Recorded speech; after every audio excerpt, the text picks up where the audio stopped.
અરે ઓછું નાક પણ અસલી નાક. MDH કાશ્મીરી લાલ મરચાની પાવડર. સુરતમાં અરવિંદ રાણાની એસએમસી કમિશનરને રજૂઆત, દબાણ બાબતે અધિકારીઓ સામે પગલાં લેવાની માંગ કરાઈ છે.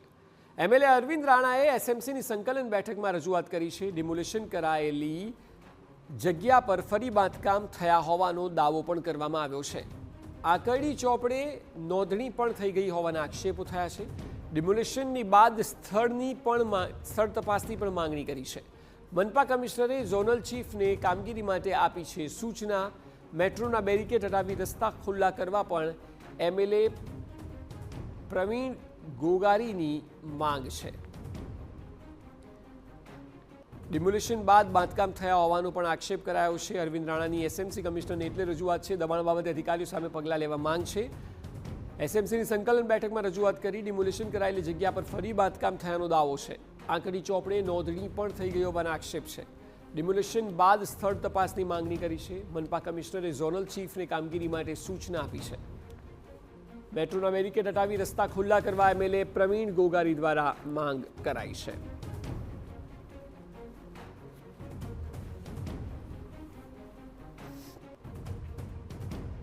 ડિમોલિશન કરાયેલી જગ્યાઓ પર ફરીવાર બાંધકામ થઈ જતા આ રજૂઆત સંકલન બેઠકમાં એમએલએ દ્વારા કરવામાં આવી. એકવાર દબાણ હટાવી દીધા બાદ ફરી એકવાર ડિમોલિશન પણ થઈ ગયું. ડિમોલિશન હટાવ્યા બાદ ફરી દબાણ આવી ગયું છે અને સ્થળ તપાસ કરવાનો પણ ઉલ્લેખ પત્રમાં કરવામાં આવ્યો છે.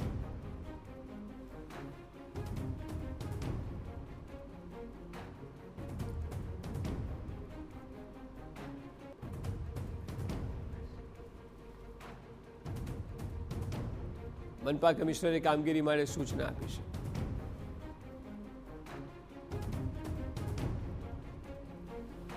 આપણી સાથે ધારાસભ્ય અરવિંદ રાણા પોતે જોડાયા છે.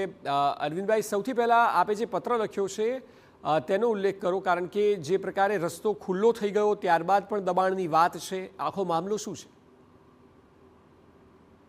કયા રસ્તાની વાત કરો છો? દબાણ બાબતે જે આપે, મારો અવાજ આવી રહ્યો છે? હેલો જી અરવિંદભાઈ, જે ડિમોલેશન કરાયેલી જગ્યા પર ફરી બાંધકામ થયાનો જે આપે દાવો કર્યો છે તેની વાત છે. નહીં, એમાં એકચ્યુઅલી એવું છે કે રાજ્ય સરકારે ગેરકાયદેસર બાંધકામો નિયમિત કરવા માટેનો ઇમ્પેક્ટ ફીનો કાયદો લાવી. બરાબર. ઇમ્પેક્ટ ફીનો જે કાયદો એટલા માટે લાવી કે આપણે અલગ અલગ જુદી જુદી કોર્ટોમાં અને હાઈકોર્ટોમાં પણ બધા દાવાઓ પેન્ડિંગ હતા અને હાઈકોર્ટ એક તરફી આવી રીતે ઓર્ડર કરતી હતી કે બધાની મિલકતો તોડી નાખો. એટલા માટે સરકાર ઇમ્પેક્ટ ફીનો કાયદો ઓક્ટોબર 2022માં લાવી અને ત્યાર પછી સરકારે દરેક કમિશનરોને પત્ર લખીને આપને ઓર્ડર કર્યા કે હવે પછી તો રાજ્યમાં કોઈ પણ ગેરકાયદેસર બાંધકામ નહીં થવું જોઈએ. બરાબર. એટલા માટે સુરતના મ્યુનિસિપલ કમિશનરે પણ 12/12/2022 એક પરિપત્ર બહાર પાડ્યો અને એમાં કોર્પોરેશનના કર્મચારીઓની જવાબદારી ફિક્સ કરી. હવે આજની તારીખે પણ ગેરકાયદેસર બાંધકામ સુરત શહેરમાં ચાલી રહ્યા છે.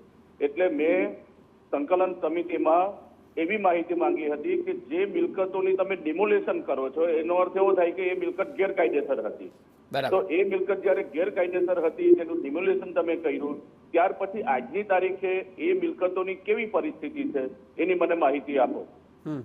તો જયારે કોર્પોરેશને 7/9 ઝોનમાંથી માહિતી આપી ત્યારે ખબર પડી કે જેના 4 માળ મંજૂર હતા તે જગ્યાએ 5 માળ બની ગયા છે, જેના 5 માળ મંજૂર હતા તેના 6 માળ બની ગયા છે અને આકારની દફતરે પણ એની નોંધ થઈ ગઈ છે. તો કોર્પોરેશનના કર્મચારી અને અધિકારીઓની જવાબદારી બને છે કે કેમ? અને એટલા માટે મેં કમિશનર પછી આ તો ખૂબ જ ગંભીર બાબત છે, કારણ કે જે વાત આપ કરી રહ્યા છો તો આમાં પછી જવાબદાર કોણ? અધિકારીઓ કામ નથી કરી રહ્યા?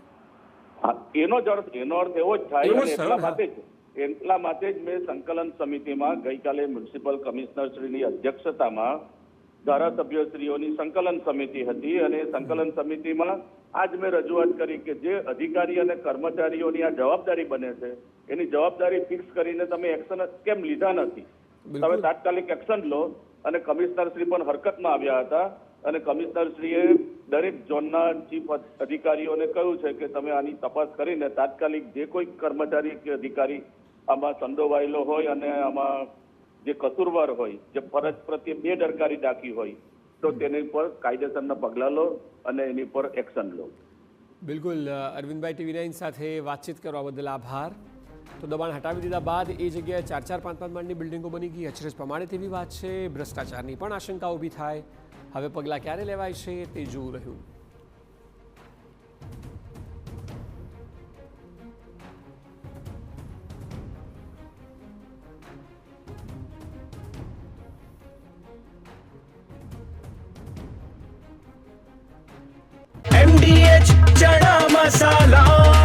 હવે છોલા હોય કે ચોળા, સફેદ ચણા હોય કે કાળા ચણા, બધું મજેદાર બનશે.